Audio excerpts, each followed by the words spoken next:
Hello दोस्तों। आज मैं लाया हूँ आपके लिए बिल्कुल एक नई कहानी। उम्मीद करता हूँ कि आपको ज़रूर पसंद आएगी। एक खुशहाल शहर में मिर्ज़ा अखलाक बेग नाम के एक नेक और मशहूर ताजिर व्यापारी रहते थे। अल्लाह ने उन्हें बेशुमार दौलत और शोहरत दी थी। उनकी पत्नी जीनत बेगम सादगी और इबादत की मिसाल थीं। उनकी एक छोटी सी बेटी थी जिसका नाम उन्होंने जोया रखा था। जोया अपनी माँ की तरह ही शांत और बहुत खूबसूरत थी।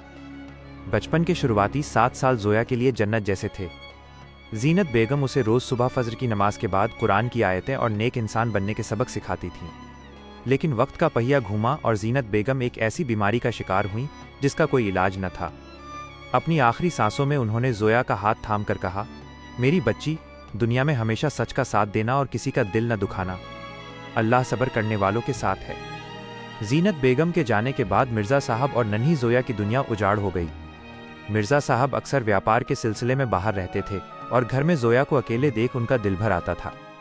रिश्तेदारों के मशवरे पर उन्होंने घर की रौनक और बेटी की परवरिश के लिए दूसरी शादी करने का फैसला किया। मिर्ज़ा साहब का निकाह गुलनार नाम की एक महिला से हुआ। गुलनार शुरू में बहुत मीठी और सेवाभावी बनी रही, लेकिन जैसे ही मिर्ज़ा साहब का भरोसा पक्का हुआ, उसका असली रूप सामने आने लगा।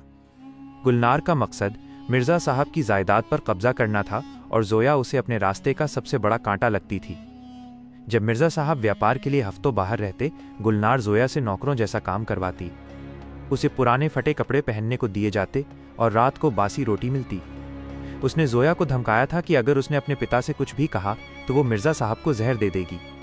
अपने पिता की जान के डर से मासूम जोया चुपचाप सब सहती रही।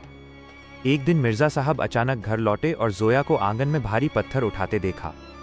गुलनार ने फौरन अपनी चाल चली और कहा, ये बच्ची बहुत जिद्दी है, मैं इसे मना करती हूँ, पर यह कसरत के नाम पर यह सब करती है। मिर्ज़ा साहब गुलनार की बातों में आ गए, लेकिन जोया की खामोश आंखों ने उन्हें बेचैन कर दिया।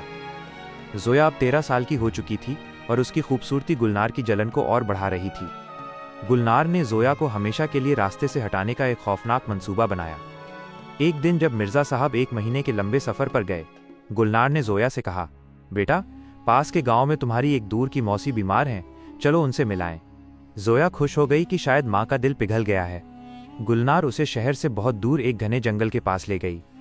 वहाँ एक पुराना सूखा हुआ कुआं था जिसके नीचे गहरी सुरंग जैसी गुफा थी।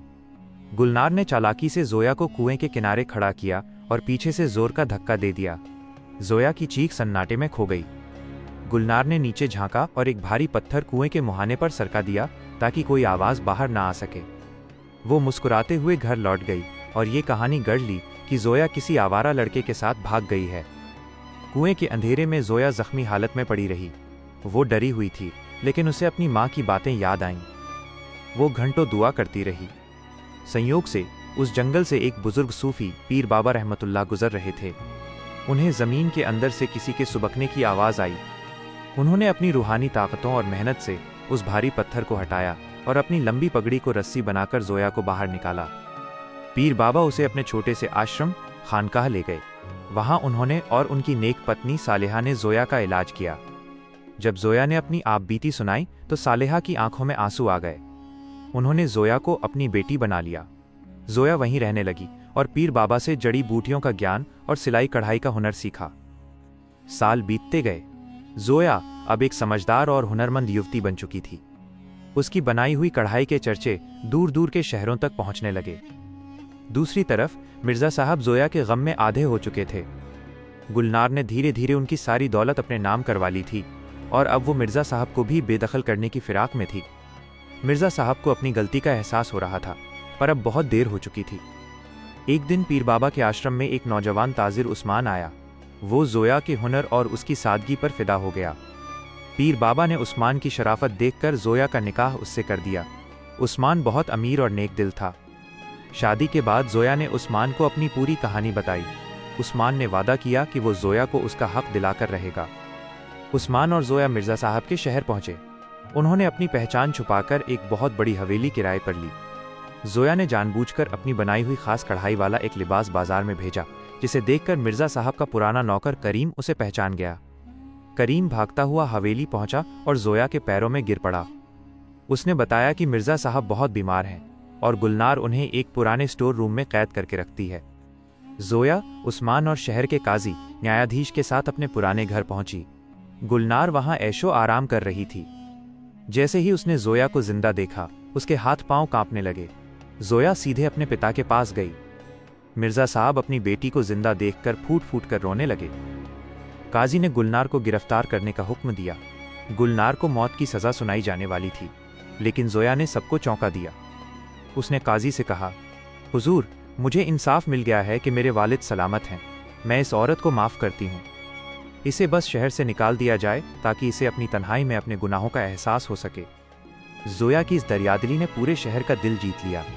गुलनार शर्मिंदगी के मारे रोती हुई शहर छोड़कर चली गई। मिर्ज़ा साहब अपनी बेटी और दामाद के साथ उस्मान की हवेली में रहने लगे। जोया ने शहर में गरीब लड़कियों के लिए एक बड़ा हुनर केंद्र खोला, जिसका नाम उसने जीनत मेमोरियल रखा। वह अपनी माँ की सीख के अनुसार सबको माफ़ करना और सब्र करना सिखाती थी। दोस्तों, आपको ये कहानी कैसी लगी?